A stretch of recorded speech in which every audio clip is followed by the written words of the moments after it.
The suspected shooter, accused of killing 5 people at an LGBTQ club in Colorado Springs, is in jail tonight. The suspect is due in court tomorrow. According to court documents filed today, defense attorneys say the suspect is non-binary and uses they, them pronouns. That's also how we'll refer to the suspect from here on out. For tonight, though, our focus is on learning more about the 5 people killed through the memories of those who knew them best. She made me feel like, don't worry about anyone else's opinion. It's okay. You're not doing anything wrong by being who you are. One of the women who died at Club Q is being remembered as a trans mother to others who are transitioning.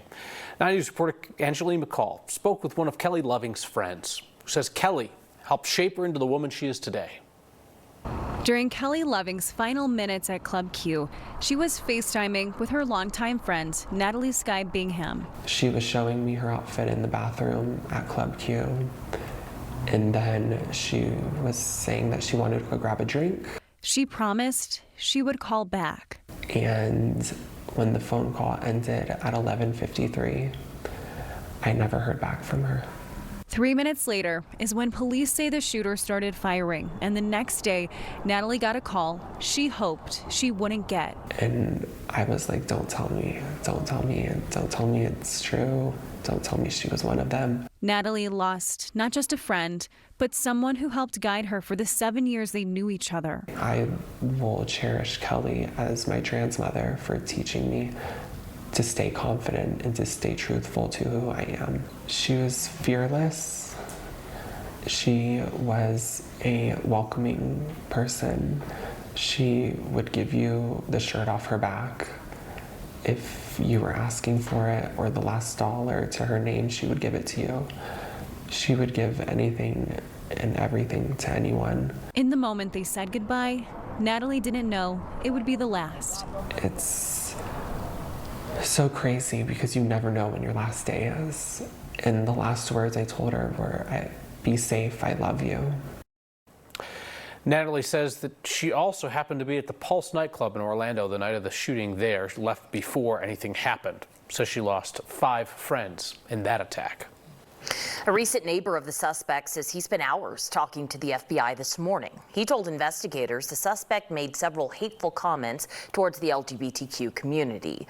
9 News reporter Kelly Brinke sat down with him after the interviews with police. She's joining us live now in Colorado Springs with more on the suspect's past. Kelly, what did you learn? Hey, Alex. Xavier Kraus says he knew this suspect well, considered them close friends last year. They met after the suspect was arrested in 2021. Police can't talk about that case because it's sealed, but Xavier can, and so can a woman who caught it all on video. Today I died. What is happening? That's what happened. Yeah, so my understanding is that he got into some sort of argument with his grandparents that he lived with, and at some point threatened them with a weapon. The suspect's interactions with police began more than a year ago. Before a standoff outside this home in Colorado Springs last year, Ring video shows the suspect and their mom walking to Leslie Bowman's front door. I was away from home that day babysitting for a friend, and I started getting some messages from Laura that afternoon. Bowman was getting updates from the mom, who rented a room in her house. The suspect left their grandparents' place close by. That's where deputies responded to a bomb threat in June of 2021. The sheriff's office said the mom called to report the suspect threatened to hurt her with a bomb and weapons. That's when he came over here to hide out. Go ahead and come on in, boys. Hours later, deputies arrested the suspect on multiple felonies, but the case was dropped. Was it because they felt they didn't have enough information, or was it because the witnesses weren't cooperating? I can't remember the full details of the story, but bottom line was they didn't want to testify against Andy, her or Laura's mother / Andy's grandmother. Xavier Cross talked to them about the case after they moved into the apartment next door.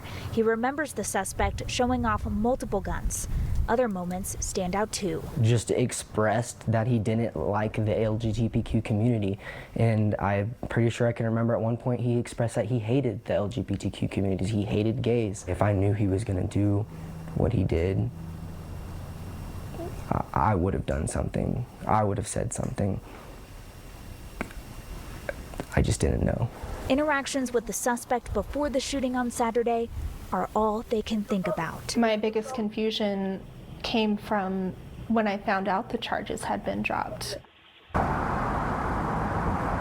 Xavier says Colorado Springs police knocked on his door just a few hours after the shooting. They asked about the suspect, but didn't explain why. Xavier says he didn't find out his former neighbor was arrested in the Club Q shooting until the next morning when he read the news. Alex. As we learn more about the suspect, his family, their history with the law, you understand that this person certainly had a tumultuous childhood for sure. Kelly, thank you. The suspected shooter walked into the nightclub with 2 guns. Multiple sources tell 9 wants to know that those guns did not have serial numbers, so they were known as ghost guns. Those kinds of guns are not made by traditional manufacturers. Law enforcement experts say that could obviously be an obstacle for investigators trying to track the history of the suspect's weapons. The lack of serial numbers makes them nearly impossible to trace. President Biden announced new rules this year aimed at cracking down on those untraceable guns. She mentioned it's still legal to manufacture a gun for personal use, and we haven't found anything to suggest that the suspected shooter was banned from having guns. All sorts of groups across the state have been holding vigils to honor the lives lost. Tonight, 9 News reporter Luis De Leon went to a church preparing for their own event where he met yet another person who made quick friends with one of the victims. In quiet moments, it's music that fills a safe space. Tonight is about remembrance. Tonight is about anger, channeled through our spirituality. For Ray Killian, that safe space is not only First Christian Church, but it's also the place that they're honoring tonight. When I first moved here, Club Q was a place that I decided it was safe to meet people. The drag performers, the benefits, the owners have been so generous to our community. Daniel Aston, who lost his life in the shooting, was one of the people Ray connected with as a regular. Just incredibly friendly, kind, understood why I was there totally, just to be in a safe space, to meet someone. We have a candle in the front for each of them. The other candles represent the injured. We'll have those lit shortly for everybody as they come in. As a community tries to come to terms with what happened to their safe space, Killian hopes tonight provides a sense of hope. But it doesn't mean that we're going to give up. It doesn't mean that we're not going to stop celebrating ourselves. And it doesn't mean at the end of the day that we're not going to get back and dance. We'll dance again.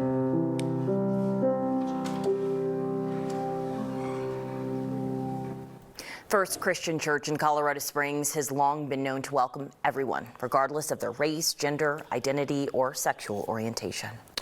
Police say this weekend's violence likely would have been worse if not for 2 people who fought the shooter. Heard about one of them last night. Navy says the other one, Thomas James, is an enlisted sailor who's stationed at the Defense Intelligence Agency in Colorado Springs. Navy says that he was hurt in the attack. He's in the hospital, is currently stable. The Colorado Healing Fund is already mobilizing to help the victims' families and survivors of the Club Q shooting and then support the broader community impacted by that tragedy. Please scan the QR code on your screen if you'd like to join me in donating.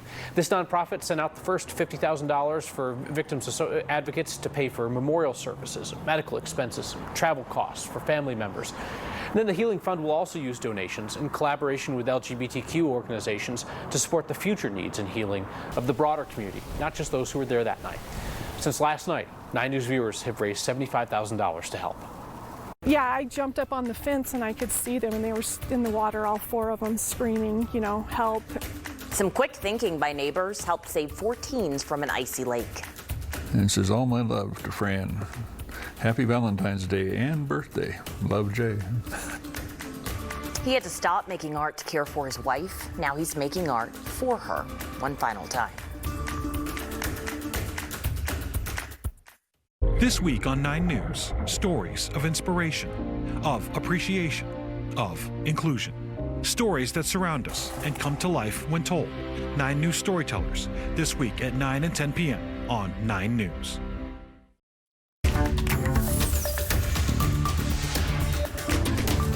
Neighbors used garden hoses and extension cords to rescue a group of teenagers after 4 of them fell into an icy lake in Roxborough this afternoon.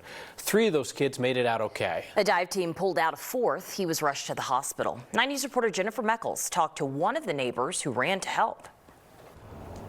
When your backyard borders a lake, like Christy Sain's backyard does, just don't do it. It's not what you think it is. You know, don't get on the ice. Ice is a risk you do not take lightly. It looks like it's frozen, but it's probably not that thick, and it's not safe. It's not safe at all. Tuesday afternoon proved as much. We were just coming home from basketball practice, and we pulled into the driveway, and as soon as we opened the car doors, we heard screaming. She went down first and saw them in the lake, and she was like, call 911. 4 people were in the water, all young teenagers, 2 boys and 2 girls. Christy's daughter Tori kept 911 on the phone. I was talking to them the whole time.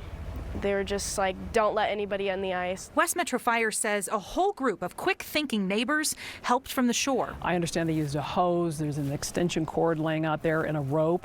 Looped it up, threw it out so the kids could grab it and pulled them in. They just couldn't reach the one boy. While a dive team went for the 4th child, Christy brought the other 3 into her house. Yeah, they were frozen. I mean, it was sad. Their hands were purple, you know, their feet were frozen. At first, I honestly didn't know what to do, but yeah, I just knew I had to get them out of their wet clothes and get them warm. Christy doesn't know the kids or where they live. Not that it mattered to this mom. It was just really hard holding it together, trying to stay strong for the kids. And then when everybody left, that's when I kind of just let it go. I don't know, it's kind of still like, whoa. In Roxborough. It makes Thanksgiving a whole different outlook right now, you know, just a totally different perspective. Jennifer Meckles, 9 News. To be thankful for everything and everyone right now. We do not know the condition of the boy pulled out of the water by the dive team. West Metro says about 35 minutes passed between the time of that first 911 call and when they got him out of the water. All right, well, outside of the 9 News backyard, it's not too terrible now, and we have one more mild day in store before we have snow in the forecast. Some people could be seeing some Thanksgiving snowflakes. I'll have those details for you after the break.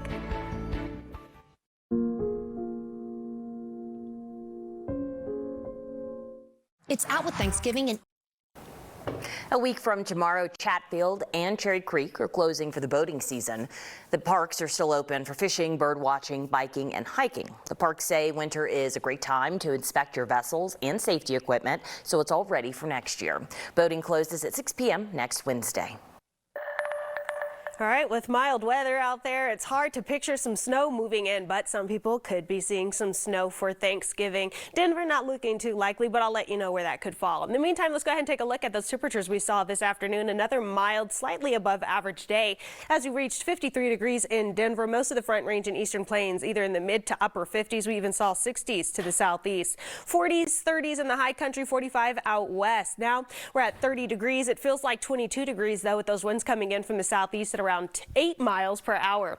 Now, tomorrow we have a lot of things that are going on, and that's because of a cold front that's going to push in from the north midday. Behind that cold front, we're going to see colder temperatures, we're going to see some mountain snow, and we're going to see strong winds. So with those strong winds, we have some red flag warnings that'll be in effect tomorrow, 11 a.m. through 6 p.m. This is going to be south of Denver, just south of Colorado Springs around Pueblo, where we could see these winds gusting up to 35 miles per hour. Relative humidity as low as 10%. So that's going to be increased fire weather danger there. Now, as we take a look at our HD Doppler radar, that ridge of high pressure that's been over us, giving us those clear skies, is going to continue to push its way further east. And then on the other side of that is where we do have a low pressure system that is going to move its way in, dropping a cold front into the area midday tomorrow. So in the meantime, we stay mostly clear tonight. We start our day with a lot of sunshine tomorrow, but once this cold front drops down, behind it, we're going to start to see that mountain snow push in. We're going to see more cloud cover throughout the day, and we're going to see stronger winds and colder weather. So I think we have another mild afternoon early on around noon or so before that cold front really makes its way in from the north. So taking a look here at our futurecast, by midday tomorrow, we're still watching that mountain snow. It stays there through the majority of our Wednesday. Late Wednesday night, it could finally start to push its way into portions of the Front Range, but you see it's very limited with how east it pushes. By early Thursday, we could start to see some snow in some hot spots. That's really going to be the high country country foothills, and then Palmer Divide in between Denver and Colorado Springs. That all moves out though midday. Then we start to see clear skies as we go into Thursday evening, late Thanksgiving night. So as far as those snow totals, again, most of it's going to stay in the high country, 1 to 2 inches. Not a whole lot of snow expected, but enough to maybe cause some issues on the road if you do plan on driving to the high country for Thanksgiving. And then we do have that hot spot between Denver and Colorado Springs. Palmer Divide area could see maybe a dusting to 1 inch of snowfall there. We take a closer look at this area with our snow forecast for the Front Range. Again, off to the west in the foothills and high country, that's where we could see a dusting to 1 inch. And then same goes for south of the Denver metro area through Castle Rock and just north of Colorado Springs. So we're going to watch for those couple of hot spots. Again, this is Thursday. That's going to be Thanksgiving. Those couple of areas, watch for some light snow. The rest of us, we're likely going to stay mostly dry, maybe just a few snowflakes in the air. As far as temperatures go, tonight we're going to be pretty mild in the teens to mid-20s. Tomorrow we're going to see those temperatures in the lower 50s before things really start to cool off for the day. We'll of course see those cooler temperatures off to the west. And then as you take a look at our 7-day forecast, again Thursday, those hot spots see that snowfall. The rest of us see cooler, windy weather with highs maxing out near 40 degrees. We're 15 out. Ed, that rain last night. Story. Let's ask producer. We're live in 3, 2, 1. Thanks for starting your day with us. I'm Corey Rose here with Gary Shapiro. If you run a Taking care of a loved one who is extremely ill often takes people away from their normal routines of life. In tonight's Storytellers Report, 9 News photojournalist Mike Grady and reporter Nelson Garcia introduced us to an artist who had stopped making art until he felt compelled to do something special for his wife.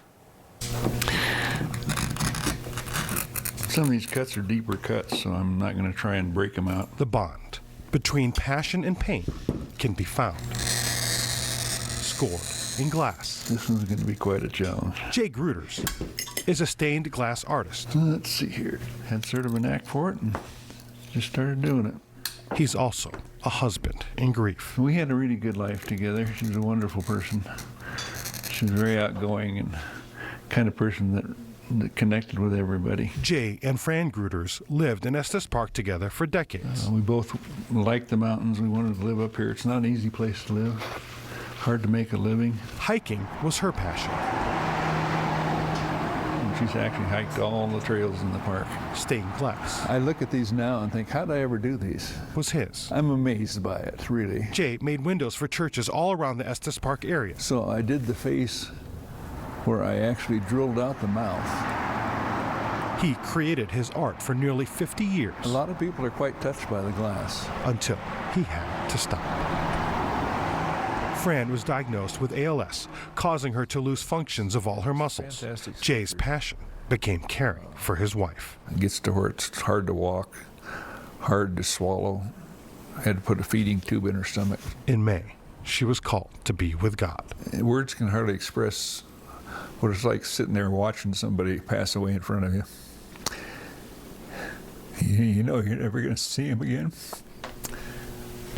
What he can't express in words, he can express in art. I usually do my own designs, but this was something special. Instead of making something serious. So the front of it says, I love you, and then it opened up and he says, something fierce. Jay is making something special, a card he gave Fran. And it says, all my love to Fran. Happy Valentine's Day and birthday. Love, Jay. She gave it back to him the next year, and they passed it back and forth every February 14th. Probably 20 years or more. And now, he's giving it back to her one final time. This is the one that sort of in memory of her. I've always wanted to do it, and I thought, well, I think I'll try it and see. Okay. It joins his art outside the room he shared with Fran at the Good Samaritan Society in Estes Park. It's worth the extra work. And it came out good. A work of love that's more important to Jay than 50 years of work combined. Yeah, others are a lot of fun and mean different things, but this one has a lot of special meaning to it. Oh, she'd love it. She knows I wanted to do it. Passion, healing pain. So this is sort of a memorial to her. Through the bonds of panes of glass. She'd probably just cry with happiness. How sweet. That was Nelson Garcia reporting. Jay says when he was making the stained glass for his wife, he had to use some new techniques he hadn't used before. He's never made lettering quite that small, but had to make sure that it said the whole thing. I love you something fierce, just like the card. We'll be right back.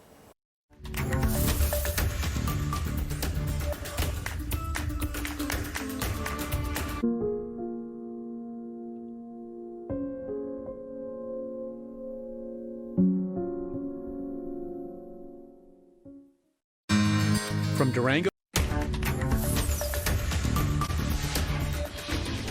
When sudden gunfire erupted in Club Q Saturday night, many went into protection mode. 2 military veterans stopped the suspect. Others protected friends and warned others about the shooting. Derek Rump was a bartender at Club Q. He was among the 5 that died during the attack. During the shooting, Rump urged people to get down before running to warn others about the attack. His friend Jericho Lovell was at Club Q the night of the shooting. Lovell says when the gunfire started, he dropped to the ground, and when he tried to get up, Rump stopped him. He told me to lay back down and to stay down, and instead of doing it himself, he tried to run outside to find everyone else to get them to go out the back.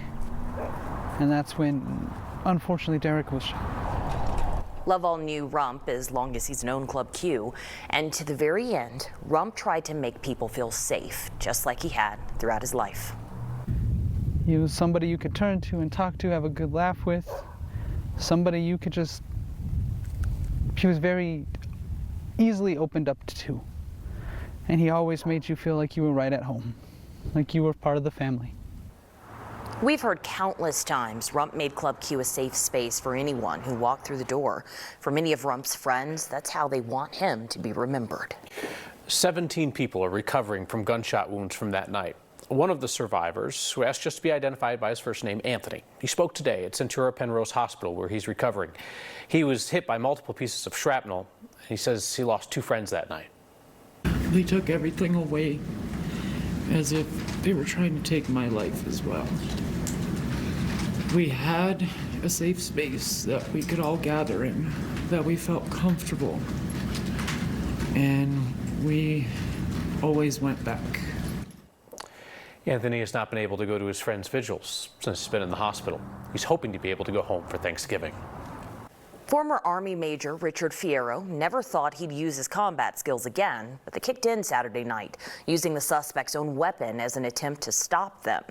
People around the world are thanking Fierro for his heroic actions at Club Q. President Biden called Fierro and his wife Jessica today to thank him for saving lives. Fierro was at Club Q with his family. His daughter's boyfriend, Raymond Green Vance, was one of the 5 people killed. While he's being hailed a hero, Fierro says it hurts to think about those who will never get to go home. Many people at Club Q during the shooting did survive, but it could have been so much worse. One of the people credited Fierro for saving so many is the co-owner of Club Q. He thanked Fierro on CNN last night. I just can't say thank you enough. I'm just so happy you were there. You're an angel to many people in this community. For so many in Colorado Springs, Club Q is a place of refuge, community. Now there are new efforts to establish a permanent LGBTQ resource center in town. Cole Sullivan reports a longtime former Club Q employee is part of that plan. Heartbreak created this memorial. Love keeps it growing. Heartbreak over what happened, and love for the community Club Q created here. Home is together, family is when we're together. Greg Risha, the club's longtime former DJ, lost 2 friends, Derek and Daniel, in the shooting. He mourns them and the place they helped make feel like home. It is the community hub. It's our center. And so now that that's been violated, we're trying to see if what else can we do? Where else can we go? He wants to start a pride center here, a place for the LGBTQ community to get resources, information, and support. Club Q, he says, was the closest the city had. There is a dire need in this community for a central hub, a place for the LGBT community to go for resources. Amid the heartbreak and love here, there's also anger. This is a sad day for the city. Every one of you needs to take a hard look at yourselves. A dozen activists showed up to the city's first council meeting since the shooting. Understand the level of hate that is allowed down here. It's very different than other parts of the state. They want political leaders to take a stronger stand against guns and hate and in support of LGBTQ love. This is not just about 30 people that were hurt. The entire community has been hurt. One day, these chalk messages of love will wash away, but the hurt will not. And the need for community spaces won't either. The GLBT community in Colorado Springs is forever changed after this, and we are going to need a constant presence for support in this town for the long term. Heartbreak may have created this memorial, but action may be its legacy. That was Cole Sullivan reporting. Greg started a GoFundMe account. He's working with other community groups to establish that Pride Center in the Springs as soon as possible. He's hoping that it'll help people with healing now and offer support for years to come. I stand for Quest, which is to say mission, as in our mission is to provide a safe space for you to be yourself, which is to say it is not always safe for you to be yourself. A poem written years ago about Club Q is now resurfacing online in light of the tragedy. James Davis wrote it, remembering what it was like growing up queer in Colorado Springs. He says he named his collection of poems after Club Q because he wanted his book to be an inclusive space, just like the club that had welcomed him for years. Davis says it's strange and terrible. His work is resurfacing now in the midst of this type of tragedy, but he's glad that it's helping a grieving community heal a bit. I wrote that poem wanting to memorialize it before I knew it would need a memorial like this. So we need to be really active about counteracting the kind of rhetoric that led to this situation. Davis says the last time he was at Club Q was in 2016, just before the Pulse nightclub tragedy. He hopes to make it back to Colorado for the holidays so he can pay his respects. Colorado Crisis Services is available for anybody who may need help. They have counselors available 24/7. That number on your screen, 1-844-493-8255. And the number for the National Suicide and Crisis Lifeline is 988. President Biden is once again extending the pause on student loan payments while his loan forgiveness plan is held up in the courts. The payments were supposed to restart in January. That would have been after millions of Americans saw their debt wiped out. The debt cancellation plan is now on pause after court rulings in several lawsuits. The Justice Department is asking the Supreme Court to get involved and reinstate the plan. The Biden administration is extending the pause on payments and interest until 60 days after the end of the legal fight. If the lawsuit happens to still be going by June 30th, well, then payments would restart 60 days after that. Student loan payments have been on hold throughout the pandemic. Holiday season is in full swing, and this is usually a big week at the Brown Palace Hotel in Denver. But damage from a fire in the basement last week has the historic hotel canceling a ton of reservations. A fire in the hotel's 130-year-old chimney last week didn't cause major damage to the building, but it did mess with the boilers. The hotel closed down rooms and restaurants because of issues with heat and hot water. It's canceling Thanksgiving Day brunch and some holiday tea events. Today was Dr. Anthony Fauci's final press briefing before he retires next month. Dr. Fauci has served 7 presidents as chief medical advisor to the White House. He's been with the NIAID for 54 years. His final message was something we've heard Fauci say many times over the last 2 years. Please, for your own safety, for that of your family, get your updated COVID-19 shot as soon as you're eligible. But the real danger is in the people who have not been vaccinated. So that's where we expect, if we're going to see a problem this winter, it's going to be among those people. Dr. Fauci says he hopes what he is remembered for is that he gave it his all every day that he worked. With more things getting back to how they were before the pandemic, doctors say it's causing more people to become sick with viral and bacterial infections. Many of those infections went down during the pandemic since people were wearing masks and social distancing. Well, with infections going back up, the demand for medicine like Tamiflu and Albuterol inhalers are going up as well, and supply isn't always meeting that demand. These medicines manufactured based on previous orders, and the heavy respiratory illness season wasn't forecasted. So if you are heading to the airport tomorrow, it's going to be one of the busiest days of the year. Plus, how Latavius Murray is feeling about being the Broncos' #1 running back now. This week on 9 News, stories of inspiration, of appreciation, of inclusion. Stories that surround us and come to life when told. 9 News Storytellers, this week at 9 and 10 p.m. on 9 News.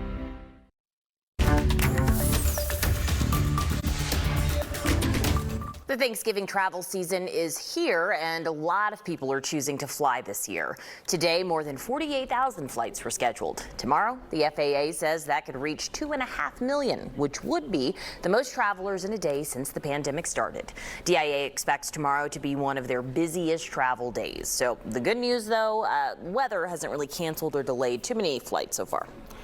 Qatar's last-minute decision to ban alcohol from the World Cup stadiums has left Budweiser with a lot of extra beer on site. Budweiser is a FIFA sponsor.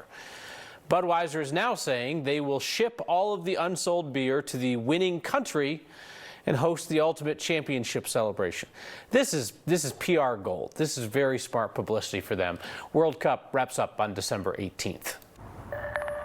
Man, that's a problem you don't hear too much. We have too much beer. Well, outside, everything is pretty mild now, and we have one more mild afternoon before cooler, snowy weather moves in. Let's go ahead and take a look at these current temperatures across the state. We're at 30 degrees right now at DIA. Most of the Front Range and Eastern Plains seeing a wide range in temperatures, anywhere from the lower 20s in Lyman to the upper 30s up in Fort Collins. Teens and 20s in the high country, 27 out west in Grand Junction. Out at DIA, we're seeing those temperatures again 30 degrees, but it feels closer to 22 degrees with those winds coming in from the southeast at around 8 miles per hour. Here in the 9 News backyard, it feels pretty cold here. 38 degrees, but again, that wind chill makes it feel a little colder. Now, wind chill, not a huge factor right now, but as we go into tomorrow and even into Thanksgiving, those winds will really pick up, and that'll make it feel colder than what the thermometer is reading. We'll also see pretty strong winds to the south, so we have red flag warnings that'll be in effect through a good portion of tomorrow. This is going to be south of Colorado Springs across Pueblo, where we can see these winds gusting up to around 35 miles per hour, relative humidity down to around 10%.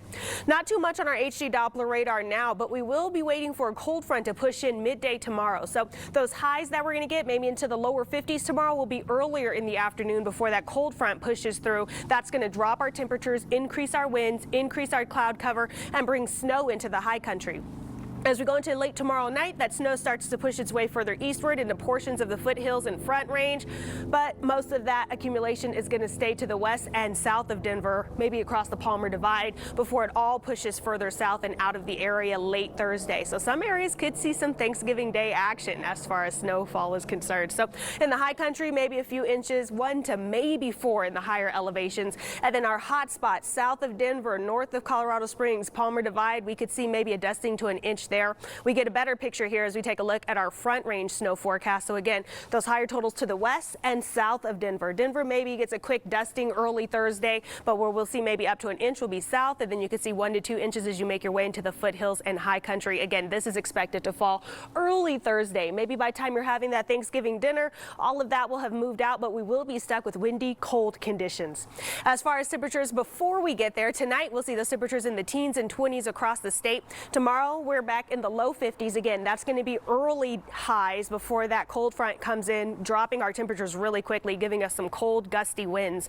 And then as we go over the next couple of days, we'll see those temperatures up and down quite a bit. So tomorrow's going to be our changing day where we see that mountain snow. Those temperatures will drop behind that cold front, leaving us with lower 40s to maybe even upper 30s in some areas by Thanksgiving with that mountain dust, or with the morning dusting of snow. Coming up next in sports, we'll hear from the Broncos' new #1 running back. Plus, how did the Nuggets do against the worst team in all of the NBA? We'll have hoop highlights coming up.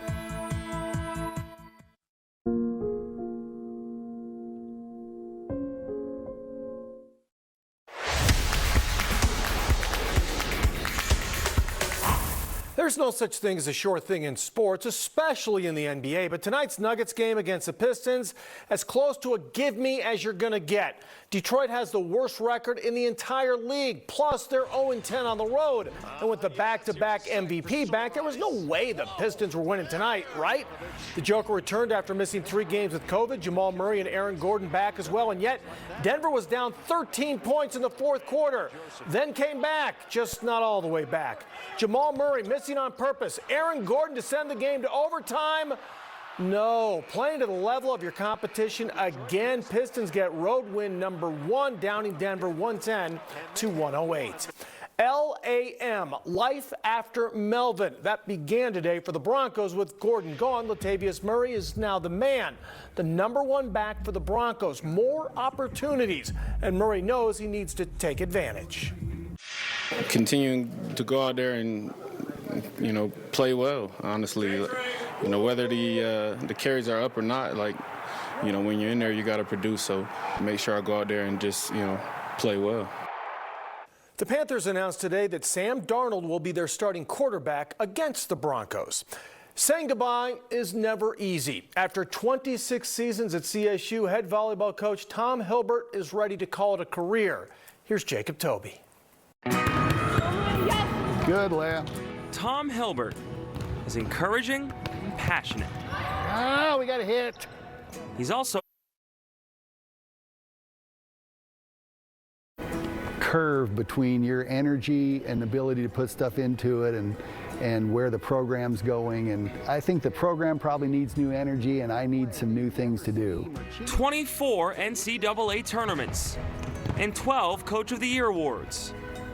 Yet it's culture that means most to him. The main objective I had was to build a program that was really big in this community. We did accomplish that. At CSU's last home game, it was the fans that got to him. That was really a very finite moment where I looked up and I said, this is it.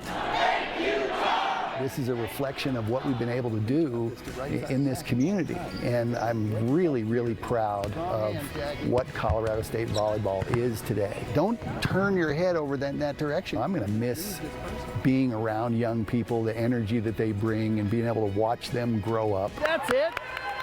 That's what we want out of this. Those things are really priceless. 26 priceless years in Fort Collins. This game has changed my entire life. It's sent me on a path that I never could have imagined. That's why I want to give something back to it after I'm done coaching. Jacob Toby, 9 News. Congrats to Coach Hilbert. Jacob, thank you. Finally, the home of the Avs will be the home of the Pioneers in late January. The DUCC college hockey game has been moved from Magnus to Ball Arena because of record-high ticket demand. This will be the 333rd meeting in the Gold Band Series. The Pan has been with DU. They won all 4 games last year. They're 1 short of the all-time record. The Michigan State guys are a little bit ahead of them, 1 game ahead as far as longest rivals go. So pretty cool. That's very cool. Is this the first time it'll be in the Ball Arena? So that's a big deal. Places before, but this is awesome to get to play in the home of the Avs. Whoa. So, Hockey Town, USA. Very cool. Very cool. We'll be right back. For years, people. Well, everyone looks over here. Let's go into the take it away. We'll see those temperatures cool down. Some areas could get some holiday snow. Now, I know Thanksgiving isn't the holiday where you want the snowfall, but some areas, well, that's just what you're getting. High country, foothills, and to the south of Denver, across the Palmer Divide, that's between Denver and Colorado Springs. Those are going to be our hot spots, meaning those are going to be the cold spots. That's where we're going to see that snow. The rest of us, maybe just a dusting. What you're really going to watch out for Thanksgiving is going to be this dancing turkey, yes. Also, lower temperatures. We'll see those highs in the upper 30s to low 40s. It's going to be windy, which makes it feel like the upper 20s through most of the holiday afternoon. So make sure you're bundled up. Yeah, you notice he can only move one part of his body at a time. He's the legs. He's like me. I can't move 2 parts at the same time either. That's my favorite part. Sorry.